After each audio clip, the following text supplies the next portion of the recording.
Alright,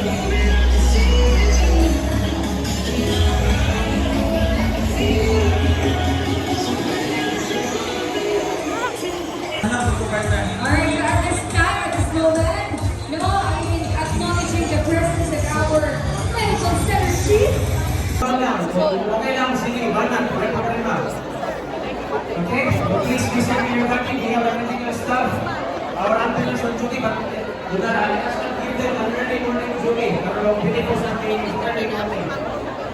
Okay? Proceed lang sila dito partner sa IP. Yes, ikaw na matuloy ko dito partner. Up! Ayan partner, hindi mo ito galing na partner. Ang ato nag-design sa ato Fernie na padalan sa SPFC Fun Run. Category and female 5K category. Thank you. Crazy number 331. 24. And we have our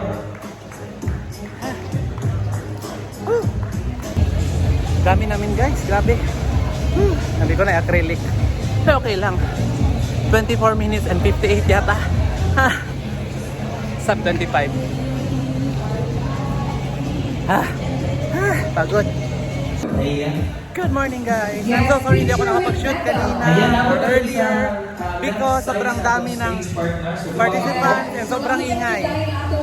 So yun, I finished my 5 kilometers less than 25 minutes and imagine wala akong practice yan.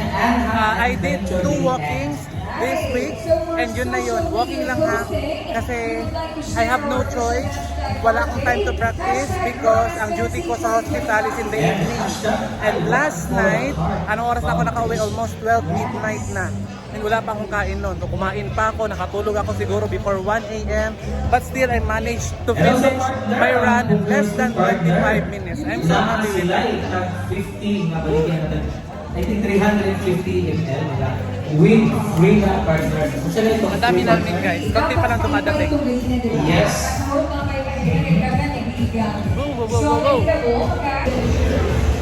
Palayo tayo konti guys para makashoot tayo. So here are the remaining runners. Ang dami namin, tingnan nyo, ang dami na nakarating. Kanina sobrang konti pa lang namin. Siguro nakarating ako, siguro nasa mga top 20 o top 30 ako. Yung konti pa lang. Kanina kung napansin nyo, sobrang dami ng participant. Diba? Tapos ito yung starting point dito. Usually talaga pag nagpapaano ang SPMC, dito lagi ang gun start. Yan. So dito sa ano nila, dito sa may Kalabaw, dito Carabao entrance. Yan. Ito. May Kalabaw. Yan. Basta Kalabaw, SPMC yan. So pag nagpunta ka dito sa SPMC, marami kasi silang mga gates. So, sobrang laki ng hospital na to because this is the largest government hospital in the Philippines. Number 1 na siya, pangalawa na lang PGH. So, sobrang laki nito, marami siyang gates. So, para hindi ka mawala, kung gusto mo dito sa main entrance, sabihin mo sa Carabao entrance. Kasi nandito ang Carabao entrance. Yung Kalabaw na itim. Yan. Uy. Nag-run na naman si crush ko. Charis, nakita ko eh. Doktor yun dito.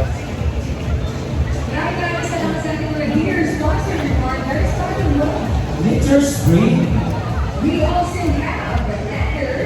And also Tanteco. Grabe, hindi pa rin nawawala yung sakit ng tuhod ko ba. Problem ko dito, magda 21 kilometers ako sa in the next 2 weeks. Ay, sana makaya ko. Tapos magda 32 pa naman ako sa katapusan. Yun ang practice lang. Tapos ilut-ilutin ko lang talaga siya. Exercise and then siguro leg strengthening tayo. Exercise natin yung legs natin. Ang isa sa pinaka magandang exercise yata is yung mag-aano ka ng weight sa ano mo, sa paa mo para ma-strengthen ang paa mo ay yung pinaka-paa mo mismo at saka yung tuhod. Yun. Ang hirap mag-shoot kasi doon kasi may music. Pag may music baka makapiret ulit tayo. Ang hirap-hirap kaya mag-vlog vlog tapos makaka-copyright ka lang, wala lang din. Sayang lang din. Uwi na tayo in a short while. Hindi na ako mag-ano. Hindi ko natatapusin yung event kasi may pupuntahan pa ako, may kukunin pa ako sa hospital, yung kapatid ko uuwi. Yan. So, marami pa akong gagawain. Ang importante natapos yung run. Yun lang. Gusto nyo makita gaano kami karami? I'll tour you around. Ikot tayo ha. Oh. Ayan, sa mga partner. Dito tayo. Pakita ko sa inyo gaano kami karami. Sa mga wala pa natin register mo, pwede ko akong box doon sa registration table na ay ano lang mo sa inyo. Uwi na ako ngayon. Hindi na ako mag-ano ng mga raffle-raffle. Doon mo sa registration table. Lista na yung mga meeting para ay chance matalo sa ating Morocco. Super dami, no? Hindi ko pa kasi nakikita si Doc. Hindi ko alam kung nakabalik na siya. Of the gym, no? Fronting the stage, the right side and look po, yung registration area natin. Pinakauna ng table, sir. Dali na, sir. Pinakauna ng table. Yes, with the green people. Hindi pa ito kompleto. Mas marami pa yung kanina. May dumadating pa. Yan yan.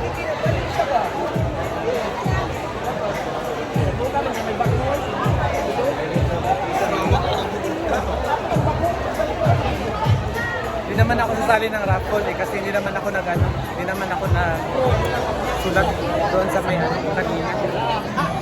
Uwi na ako. Para maaga pa. Mainit na mamaya eh. Para maaga ako makatapos sa mga gagawin ko sa bahay, sa boarding house, magdadaba pa ako. I'm going home na. So very short lang yung ano ko ngayon, yung vlog ko because I really don't have time kanina para mag-shoot.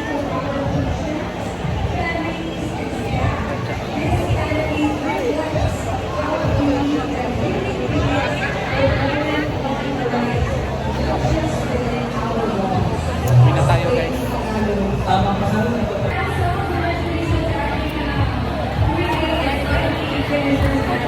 Dahil pang dumadating. Ay, sorry. Sorry.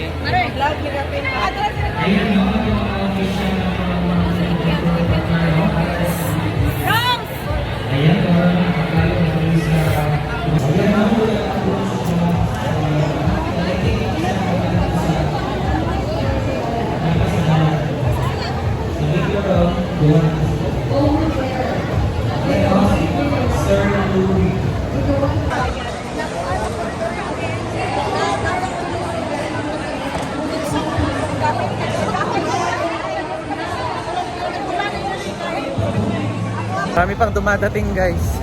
Ayan o. Imagine kung gaano kami karami. Pakita ko sa inyo ha. Malayo na kasi ako eh. I have to go.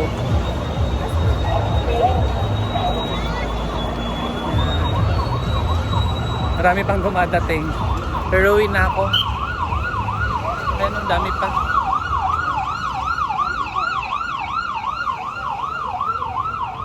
So expect nyo talaga na may ambulance because this is a hospital. This is Southern Philippines Medical Center, the largest government hospital in the entire Philippines. Ang dami oh, tinan nyo, naglalakad na lang yung iba. I'm going home and nag-start kanina ng 5:30 and it's now 6:30, so 1 hour na sila. Yan. So ang importante, natapos nila ang 5 kilometers nila ng 1 hour. So ako, 25 minutes lang. So I'm going home. And dadaan muna ako ng hospital kasi may kukunin ako doon.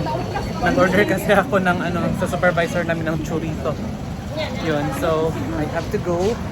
And I'm happy nakita ko si Glash. Lumandi. Hindi, basta pag nakikita ko yun siya, natutuwa ako. Pag nagraran. Doktor kasi yun, mas maliit sa akin ng konti. Tsaka makakilala niyo yung mga kaibigan kong doktor sa hospital kung saan ako nag-work. I'm not working here. Isa sa mga pangarap ko maka-work dito. Kaya lang, problem lang dito is matagal kang ma-regular because this is a government hospital. So yun, unlike sa private kasi, mabilis lang, 6 months, ano ka na, basta magandang performance mo, regular ka na.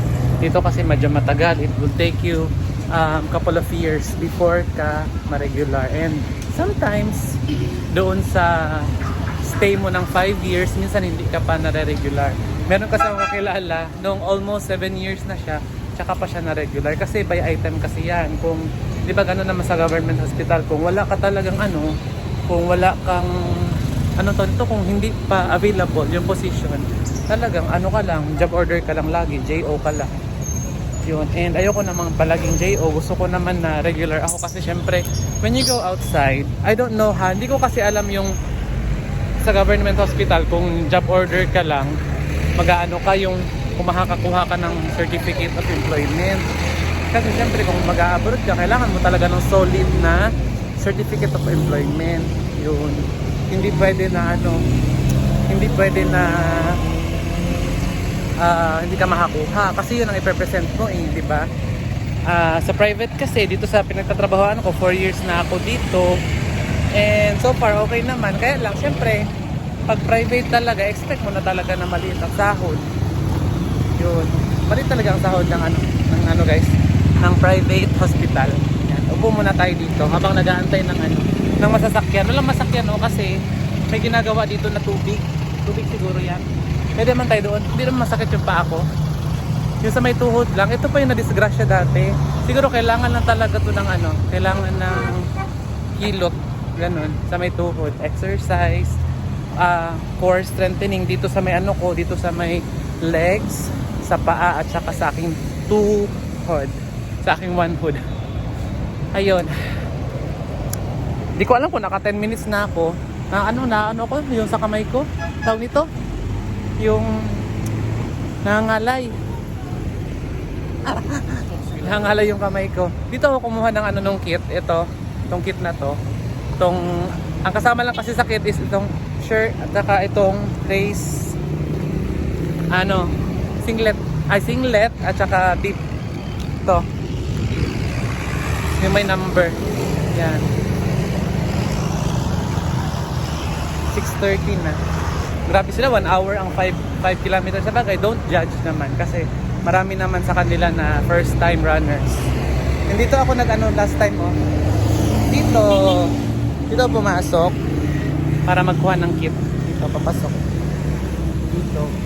Temporary entrance and exit for all vehicles. So, sabi ko nga, maraming entrance dito sa sa hospital na to kasi sobrang laki. Hindi ko alam kung ilang hektarya yan, basta sobrang laki. Can accommodate yata more than 2,000.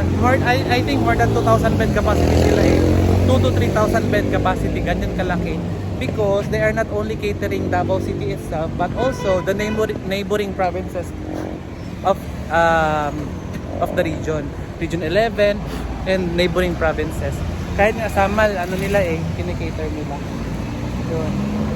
Lang ako, mag-jeep lang ako. Ang problem ko, wala akong barya. Kasi pinamasahe ko kanina sa taxi. Sobrang aga ko pa nga Dapat talaga pag dito sa SPMC Run, dapat eksakto 5:30 ako dumadating kasi ang tagal ng gun start, 5:30. Kanina dumating ako for something. Sabi ko, naman? May may ganito palang hotel, Hop-In. Akala ko McDonald's. Akala ko extension ng McDo. Anyway, dito ako mag-aabang kasi para hindi masyadong mainit. I love you all guys. Thank you so much for watching.